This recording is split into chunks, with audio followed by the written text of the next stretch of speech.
We're on a collision course with the national championship, and the only variable is time. Because the train is rolling, so anybody out there, I can't tell you what's going to happen right now, but it's coming. Get on board or get out the way. You're listening to From the Pink Seats podcast of the State of Louisville Podcast Network. Now, here's your hosts, Jacob Lane, Matt McGavin, and Vince Lococo.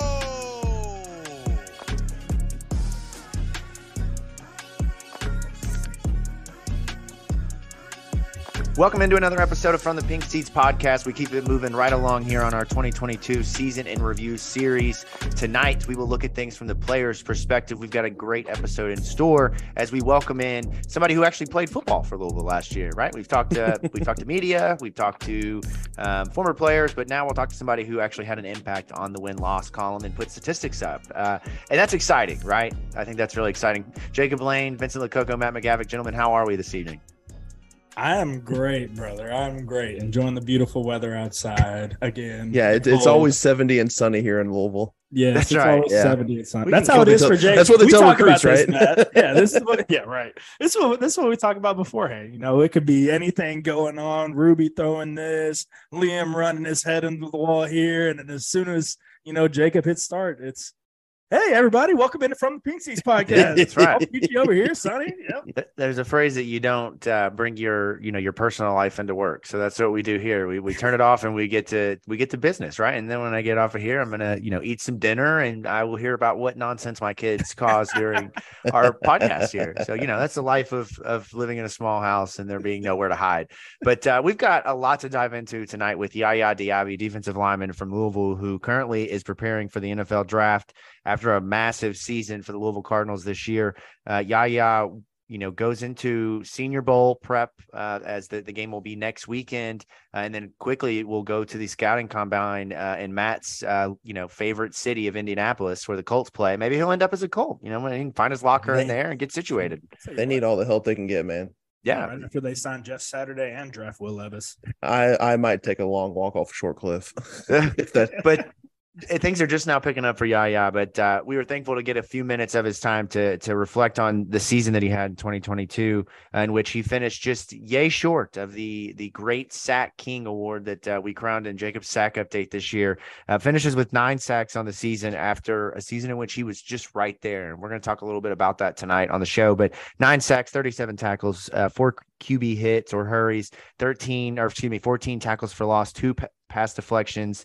He was all over the place this season for Louisville. And he is a guy that now, because of that, has seen his stock rise and he potentially could be a second round draft pick. But there's a lot to talk about. Is there anything before we dive in with Yaya that you're interested in most about learning about the 2022 season? Because there's a lot of different things that we're going to, obviously dive into. Just the mentality of the team after that Boston College game, because I think we all heard the stories, heard the rumors, like picked up on the vibes. Like after that game, it was pretty bad, and then they turn things around and have a phenomenal second half. So I want to know more about how that whole week-long process is from BC to Virginia. What I want to know from Yaya is, that love for Mark Ivy. And, I feel like we'll be able to get a good gauge on why he was retained on the staff. I always tell you guys how much the D-line loves Ivy and how much I love Ivy. And I didn't even play for his ass. So I'm anxious to hear Yaya talk on that. Yeah, absolutely. And we're going to talk about players who, played alongside of him, including a pretty special relationship that I think we'll get some insight into that maybe the average fan or the common fan doesn't really know about on the defensive side of the ball. But then we'll also obviously talk about, how he kind of came to be this season, and then preparing for the to learn is, was there ever a point in his career where the coaches came to him and they said, look, man, we need you off the bus first. Like, you got to make sure you sit in the front seat, wear your most menacing. He did have those really cool sunglasses, which I did appreciate. I can't pull the square Pit Vipers. I can't pull those off, man. My face I have too big of a head and it looks like I just look like I should be coaching a softball team with like short shorts and cussing somebody out for no reason. I can totally see it. Yeah. But Yaya, were you ever approached by somebody like, dude, you got to be the guy off the bus? Because when you're talking about Yaya Diaby, 6'5", 6'6", somewhere in that range, 6'4", I'm not exactly sure what the listing is, but 265, 270. This dude is built to play football, literally built to play football. I mean, he's got a bright future ahead of him. Make sure you're subscribed to the show if you're not already from the Pink Seats podcast. We are just about halfway through the series here as we look back on 2022 and, of course, relate everything to the upcoming 2023 season. Give us a follow on Twitter at Pink Seats Pod, at U of L Report, at the State of Lou, and then us gentlemen here at Jacob Blaine 08, at Matt_McGavick, and at Vincent Lococo. Let's go ahead and dive into it now. Yaya Diaby joins the show.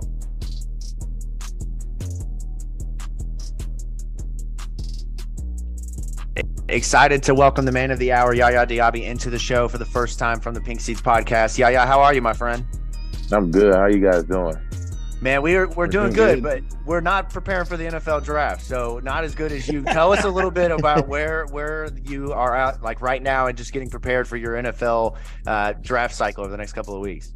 Right now I'm in Fort Lauderdale. I'm training at the Bomarito Performance Center, and it's been very amazing. Like I just love the training and how I'm getting better, and they trying to get me to get cut up and stuff. So I'm getting used to eating more lean, and it's just new.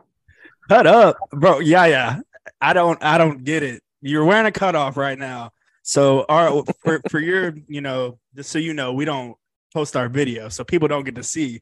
I mean, you have a clear shoulder definition line. I don't know how more cut up you can be.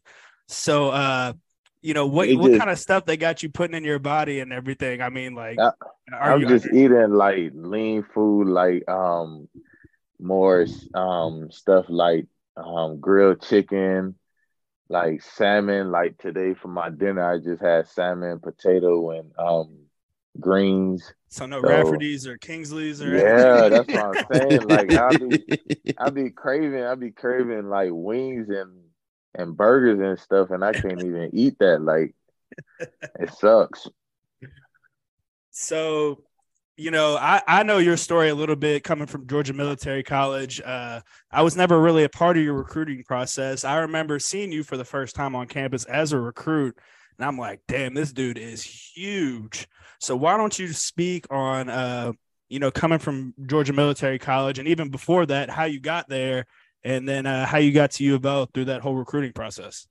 Oh, so basically, coming out of high school, wasn't really recruited as high because I was kind of undersized and everybody was just looking past me. So hold on 1 second. Undersized, and I gotta dig in a little bit deeper to that. Have you had like a growth spurt or something? You would have to look at pictures and stuff to see what I mean when I say undersized. So all right, man. That's our homework, fellas. We're diving into the old school pictures of Yaya. Okay, all right. I just want to go ahead. Yeah. So coming out of high school, I was like, I was a good height. I was like 6'2", 6'3" ish, 205 pounds.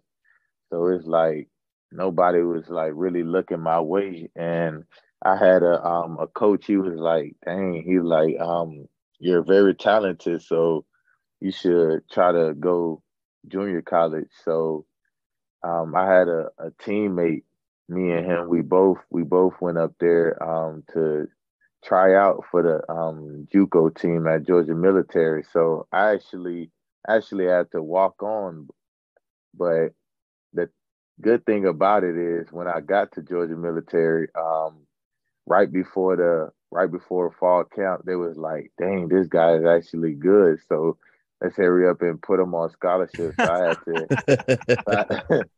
I had to hurry up and get that situated and get put on scholarship. And then I had to move into the little military home.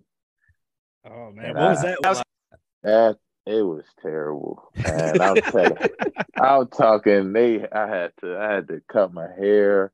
They gave me like certain clothes I had to wear every day. It was just terrible. Like, but the good thing about it is I made some really close friends being in there because that's all we do is see each other every day. We in a little tight space, bunk beds. Oh You man. got you Sounds got like four boot camp. people. Yeah, exactly. You got like four people sharing one bathroom. It was Did terrible. you have to like wake up to trumpets and do call to attention and all that standard Exact. stuff? Yeah, yeah. Really? Yeah. Have to Oh wake up man. every morning, get dressed, and go downstairs and get ready for formation. And it was like terrible. Like it was one day where they woke us up like early. We like, dang, today's supposed to be our little off day, but it's because we had to sing happy birthday to the Oh, building. oh my gosh. I'm Oh like, my. wow. Wow. It was funny though. It was fun though. So how'd you get to U of L? Who recruited you to go to Louisville, and explain that Uh process and everything just a it little was bit? it was Coach Ivy, man. Like just talking to Coach Ivy every day and just seeing the love he has for the game.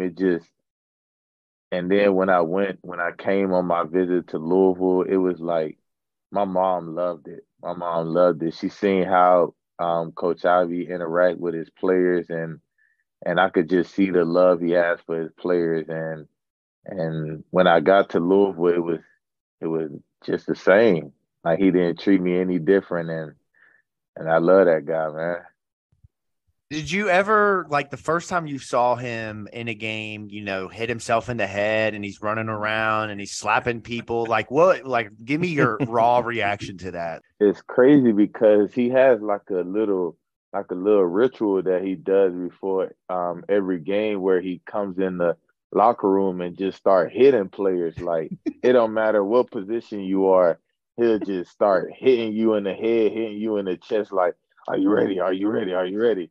And me being a new guy, nobody warned me. They were just like, yeah, I'm just sitting there. I'm just sitting there. He just comes, just start beating me up. I'm like, dang, coach, like I'm trying to get ready for the game. Like, dude's awesome, man. Well, before we dive into talking about 2022 and the season you had, I want to go back to 2021 and an interesting quote you had before the season. We talked about it on our show quite a bit. It was when you set the sack goal at 10 for yourself, which I don't think anybody thought that was unattainable for you. Even, not getting there. I think it was 1.5, 2 sacks in 2021. You had a number Yeah. that stood out to me, and it was 7 quarterback hits, right? So 7 times you hit the quarterback, didn't get a sack, and there was countless tackles for loss, other stats in there. How did you go about this offseason, kind of going from being there to actually making the play? Like, what was the big difference for you in 2021 to 2022? So basically, after 2021, I had a meeting with Coach Ivy, and we literally broke down like every play, every single play that it was like, ooh, I'm right there, ooh, I'm right there.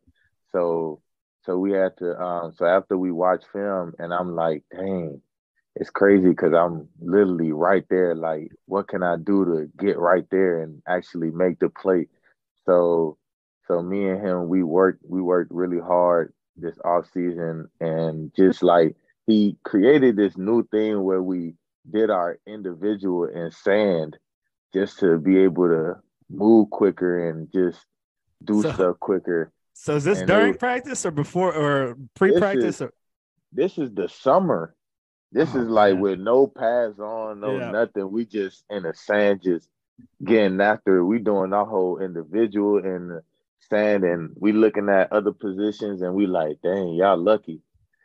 Y'all over there just chilling in the grass, and we over there in the sand. But it all worked out, and also when came down here to Miami with Yasir in the summer, and we got some great work with some good pass rush gurus, and it just changed my whole mindset of things, and it helped me in 2022. That's something that Mark Ivy did with everyone, because like you weren't the only one that you know was just that close all 2021 and was just this close to getting more sacks and turning those hurries into TFLs and sacks.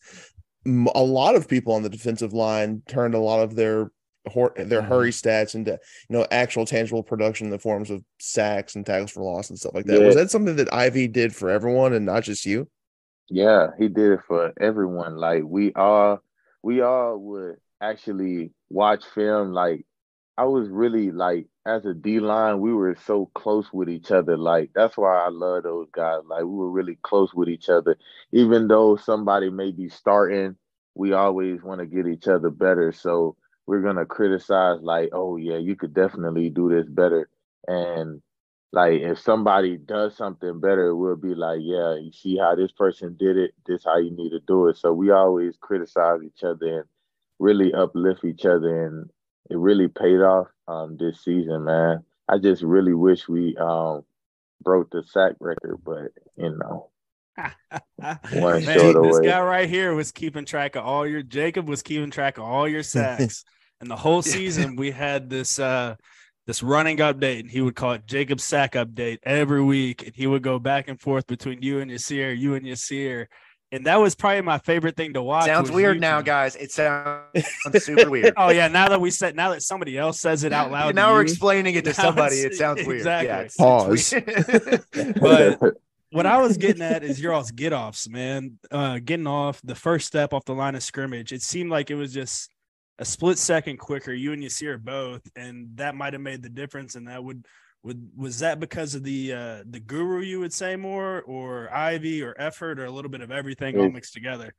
I feel like it's a little bit of everything. Like just the want. Like me and Yasir, like we're really close. So we hung out every day. We watched film every day. We criticize each other.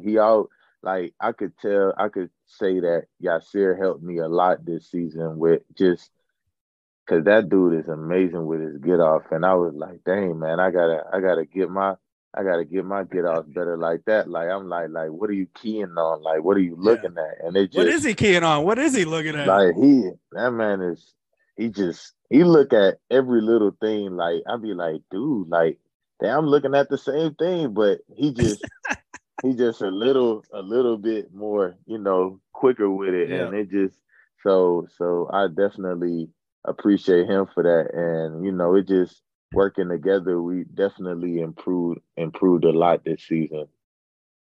How much did you and Yasir compete in terms of wanting to win the overall, being the number one sack getter on the team? Like, was that a conversation at all, or was it like, let's just get out there and see what happens? Man, it's crazy because we did a new thing in the defensive room. So it's a thing Coach Avi actually brought up. It's a bat. So every week somebody's gonna get that bat. So it's on whoever gets the most sack that game. So me and Yasir would just be like, yeah, I'm getting that bat. But just like a playful way, like, yeah, I'm getting that bat. Like, I don't know what you're doing, but I'm getting that bat this week. And it just push each other. Like, I feel like with Yasir, like he's really hard on himself. So because he knows the type of player he is and how people overlook him a lot. So he always pushed himself. Like in the first half of the season, like he wasn't really being as productive with sacks and actually getting sacks. So me and him had a like really deep conversation, and I told him, I'm like, man, you just gotta block out the outsiders and just be you, man. Like you do certain things that nobody, like even if I try to do it, I can't do it. Like you just gotta be you. And I feel like the second half of the season, we just both turned it up even more. And something I'm curious about, how did you and Yasir's friendship like get started? Was it something where you two just kind of like clicked right off the bat, or was it something that kind of built up over time? Because like when you watch you two play on the field, it's clear that like you guys feed off of each other. So like that level of chemistry and friendship doesn't like it takes a long time to build that up. So I'm curious as to how that all started. I feel like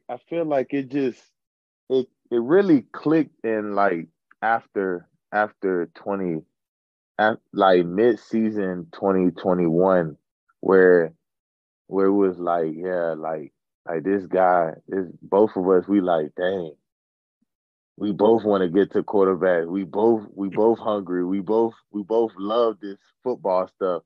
So in the off season of going into 2022, we was like with each other like every day. I'm talking like every day. Like we going out to eat. We spending time with each other, watching film together, and it's just a bond that we just it's just like that's my dog, you feel me? Like we even training at Bomberitos together down here. So it just like Is yeah. that how we're gonna hear y'all's names read on draft day? Is it gonna say Yaya Diaby and Yasir Abdullah? Y'all are gonna be a combo package in the draft wherever y'all decide to Hey, go. hey man. I hope so, man. Y'all be running I some nasty picks up in the league too. I guarantee hey, you. I'm telling you, man. So on the field, for you, obviously, you started out, I think it was the first 6 games of the year. You had a sack in each of the games. Obviously, great start. You guys were a huge part of getting those wins against Central Florida and South Florida. But obviously, there were issues against Florida State and Syracuse overall. But the focal point really, the narrative of the season really changes at Boston College. Take me inside what happened. You guys lose that game, obviously, really close game. What happens moving forward with the team, not even just the defense, but the entire team and the mentality of marching towards a successful season? I mean, even when it looked like you guys might not, finish with a winning record or even, close to it in the ACC. Man, yeah. After that Boston College game, it was a thing that we did where so me, Momo, and Yasir, we came together with like so basically those two are the captains of the team. But I know I'm a leader also on the team. So I'm like, man, nah, this season is not going this way. I'm like, man, we definitely need to have a meeting. So Momo being the captain, I told him, I said, yeah, we need to definitely have a meeting. So he went and talked to Coach Satterfield, and we had a player only meeting. So we all sat down, no coaches, no nobody, just players, and we like, dang, like, what do we have to do to just get past get past losing, just keep coming up close. Like it sucks to just keep coming up close. Like what we have to do, like so players just start expressing themselves and getting all the what they got inside of them, getting it out, and after that, man, it was scary. Like playing, like I remember just playing the Wake Forest game, like going after the first half, everybody coming back to the locker room like dang, what are we doing? Like let's go, let's go. And next thing you know, second half, we got history. That second half was history, bro. That We was create history. that was one of the most electrifying halves of football I've watched in that stadium. I mean, that what you all did on the defensive side of the ball, that game was unreal. It was a lot of the pressure on Sam Hartman, what I noticed. And I think you guys absolutely killed his draft stock. I think he would be declaring for the NFL draft right now if it wasn't for you, Yasir, Detail, and all them. Because, I mean, he's a two-handed – I mean, he's a one hand off the ball quarterback. So y'all are coming to rake that thing every single time. And that's – I mean, shoot, half the time that's what was happening. Funny thing is, before that game, so Coach, I love the dude. He's a jokester. So he used to come in the locker room, the meeting room with a whole bunch of Sam Hartman posters like, yeah, y'all let Sam Hartman walk over y'all and just let him be y'all dad. I'm like, dad, like, Coach, don't try us like that. So he literally had in our meeting room for the D-line, he had like Sam Hartman everywhere. We like, dude, like, what are you doing? Like, come on, coach, like, this not funny. Like, so it was like, so going into that game, we already had like a hate for Sam Hartman. So we like, oh yeah, we're gonna prove Coach Ivy wrong and we're gonna get to this guy. So as that game unfolded, could you like just pick up and sense that like he was really starting to feel the pressure? AKA, was he scared? Right, because I remember after the South Florida game, someone asked you a question like kind of similar to that, like, oh, could you like sense that they were like feeling the pressure, getting scared, sitting back there, and I won't forget, like they asked you that question, and quite bluntly, you had like the biggest shit-eating grin on your face. You're like, yeah, I can see he was scared. Yeah. Could you sense that in that Wake Forest game too? Yeah, it's certain quarterbacks where you could just see them getting frustrated with their own teammates. You like, oh yeah, we got them. We got them. That's where we want them. And then and then after, like, we had like five fumbles straight possessions. I'm like, dang, like this dude, like he just, it was just funny. It was funny, but it was fun.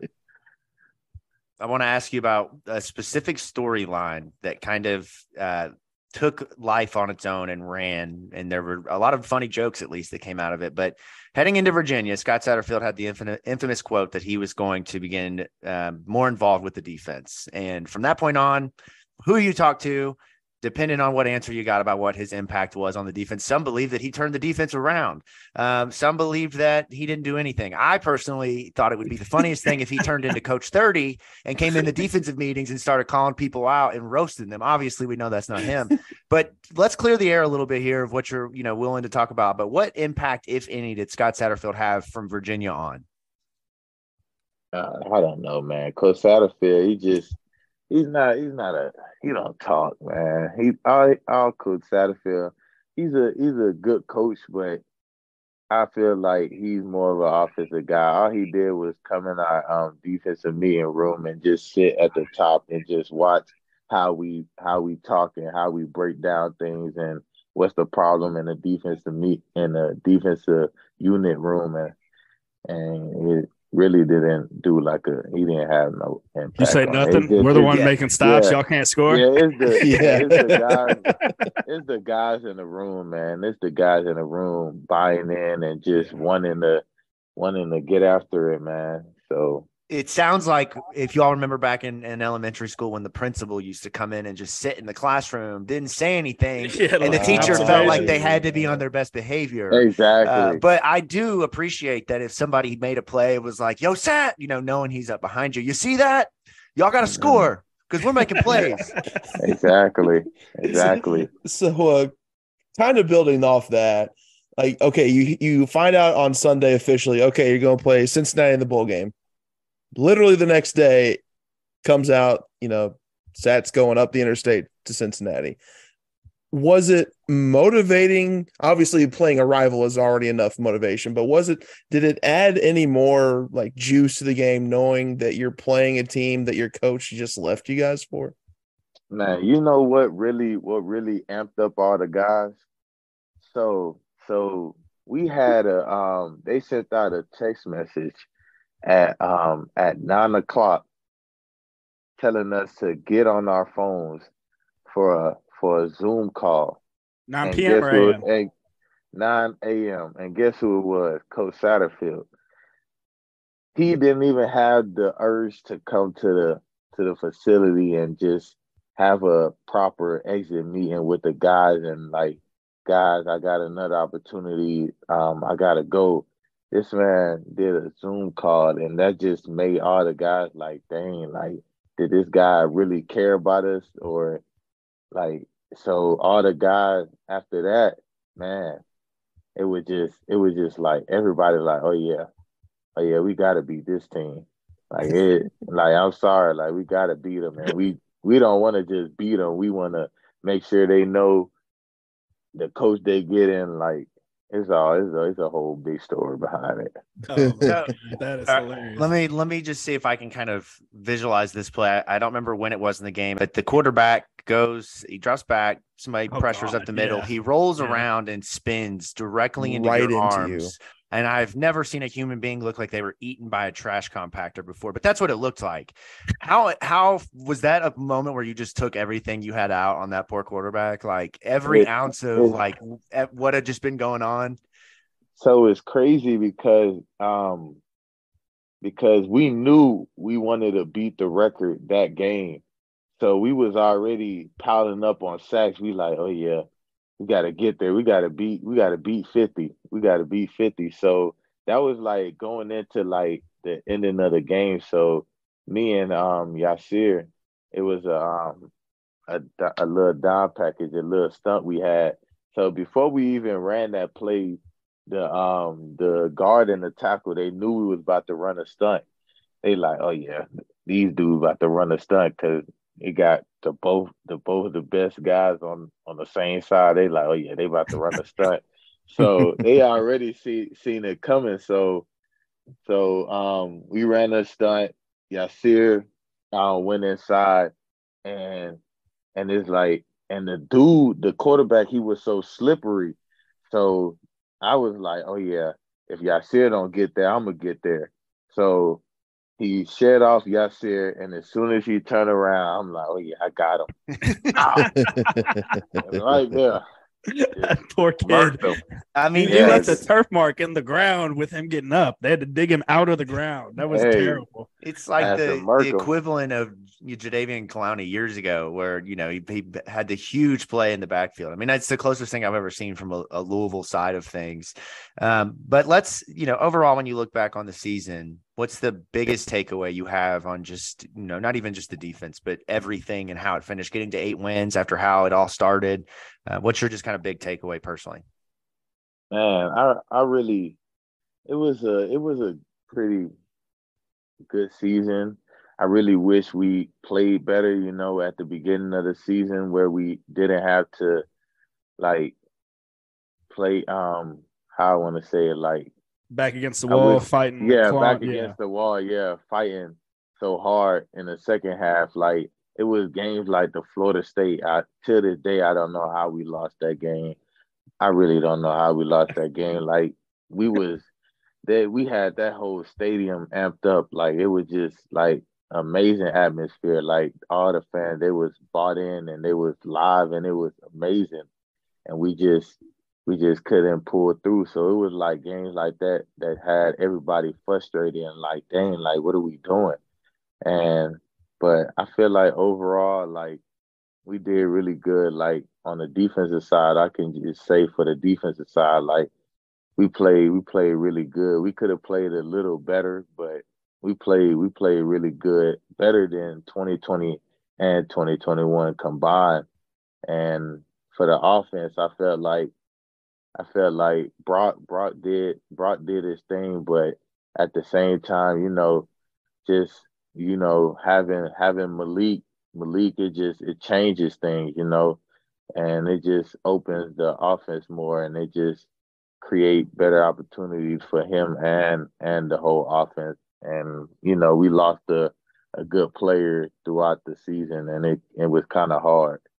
Well, keeping things kind of on your teammates just for a second before we move on to NFL stuff, I wanted to ask you about Desmond Tell and Jared Dawson and their improvement, from the past, 3 years. Everybody knows that you guys added Jermaine Lole at the start of the season. You guys lose him, but I mean, the interior D line, that nose tackle position, is just as pivotal on that D line and in that defense specifically as any position on the field. So I know they're, avid users of that hand machine in the weight room where they punch and everything like that and the extra work. What kind of other stuff were they doing that was it the scheme or was it them in the extra work? Or, what was it that amped them up to the next level this year? So you'll actually be surprised. Desmond Tell and Dawson was like best friends. I'm talking they're always together, even though they were fighting for the same position. Them guys was always together working. I'm talking trying to get each other better. They watching film together and just pushing each other every day in practice. It was like, dang, if you don't see Dawson, boom, you see Tell. Like it was just a whole back and forth. Like it was so hard for Coach Ivy, like every week for him to be like, dang, is this gonna be my starter for this week? Is this gonna be my starter? It was just awesome. Just them two guys, how they just grown, and I really can't wait till you guys for Desmond Tell. You guys have seen a little glimpse, but he's about to explode. And then for Dawson, oh, nobody's seen Dawson, the real Dawson. You see, in practice, we see Dawson, and we know Dawson. Like Dawson, man, I never seen such a more powerful dude. He's so damn strong, man. He's so he puts strong, those shockers on a center, bro, and it's a wrap. Man, I'm telling you, the dude is so strong. He just got to be bought in, and I feel like this year he's definitely gonna be bought into the system and the scheme, and he's gonna explode. He's gonna be one of the best tackles in college. I'm telling you. Well, you guys heard it here first. I mean, last year we had Derek and TP on, right? And they're telling us preseason, they're like, this D-line, this D-line's going to be the shit this year. Like, it's going to be one of the better D-lines that you've seen. And we're like, I mean, really? I mean, they haven't, we haven't added much. It's the same guys, And he's like, both of them are like, no, wait and watch. So you guys had a phenomenal year, obviously set the tone for the defense. So we're counting on, we're going to hold you to those words. So we're going to circle back around. You, man. I'm telling you, and you guys just look out for my dog Gelati. That dude there, him and Mason. Oh yeah. They're gonna dog Mason. They're gonna be right across from each other, and they both gonna be hunting to get to the quarterback. It's just gonna be like a me and Yasir hunting to the quarterback. They're gonna be like, hey, first one there, let's see it. I can't wait to see that. Yeah, them two guys gonna kill it. Transitioning a little bit to current day and prepping for NFL draft, that whole process been, especially with the lead up to the Senior Bowl that's coming up next week. How's that preparation and process been? Man, it's been good, man. Like down here in Bomarito, every day they have something aligned. So like Monday we'll do field work. Then Tuesday we'll do skill work like pass rush and working on pass rush, and we'll still work on our form for running. And then Wednesday we'll have like today we had like a nice little pool day where we're running in the pool and just getting our body right, and it's just like the way they have things set up here at Bomarito, it's kind of new. It's not new for me because I've done it my whole life, but just the way they have things lined up every day where you do different things every day, it's just really awesome. What are they telling you in terms of positional fit, what they kind of see you as in terms of, scouts, the feedback you've gotten so far? I mean, you obviously played this season in the 3-4 outside. I think you could play as a 4-3 defensive end. I think you could play as a 3-4 stand up, as an edge or with your hand in the dirt. What are you kind of seeing, or what are you being told as to what they kind of see you at next level? So basically most teams see me doing both, putting my hand in the dirt and also being on the edge. But most of the teams are giving feedback to me being on the edge.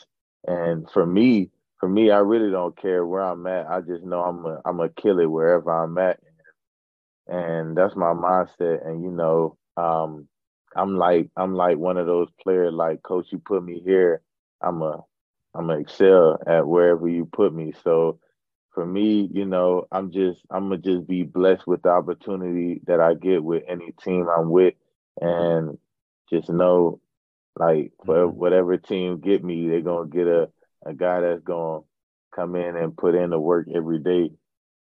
Have you already had like preliminary discussions with scouts and whatnot from various teams? Well, during the season I have, but right now I really haven't. I think once I go to the Senior Bowl this weekend, I'm going to interact with a lot of coaches and scouts. Is there any coach that you want to meet? Like, is there anyone that you could just, walk up and shake his hand and say, "What's up, coach"? Is there a single person you have an interest in meeting like that? I mean, I don't know, man. For me, I ain't really too. It's like with me, I'm such a college guy. Like, everything I know is college football. Like, I really don't pay too much attention to the league, to the NFL like that. Yeah. So it's like certain guys I love to watch, and when they come on, I'm definitely tuned in. But it's like certain teams when they play, I'm like, oh yeah, this is not gonna be a good game. So I don't really be tuned in. So yeah. Who would you model your game after most? Defensive best in the NFL. I would say like a Khalil Mack or a Myles Garrett with somebody with just such power and just somebody that can just bend and just get after the quarterback by any means. All right, last question here. What are you going to miss about Louisville the most?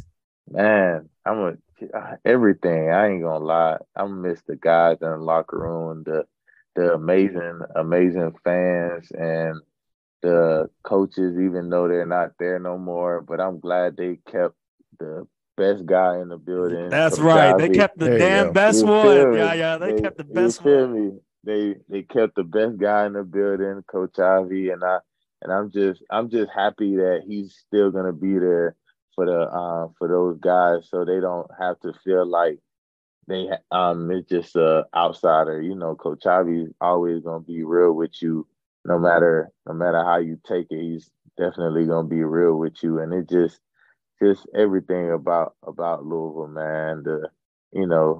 Just everything, man. I'm gonna miss it, man.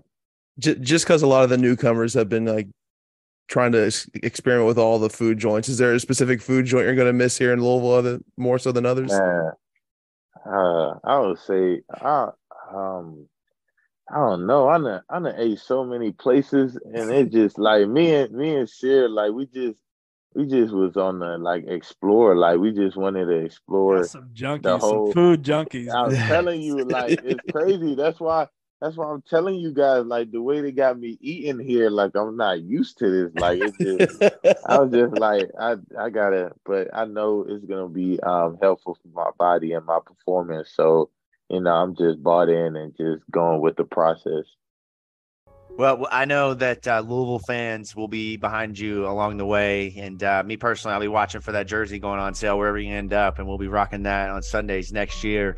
Man, we can't thank you enough for taking time out of your busy schedule. You probably should be eating right now, I would imagine. I'm not a nutritionist, but I would say that they would want us to encourage you to eat more.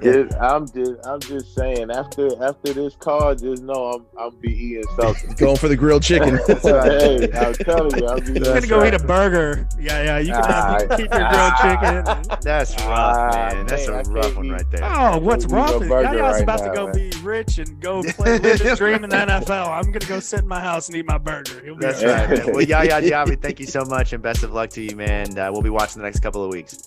Thank you, guys. Thank you.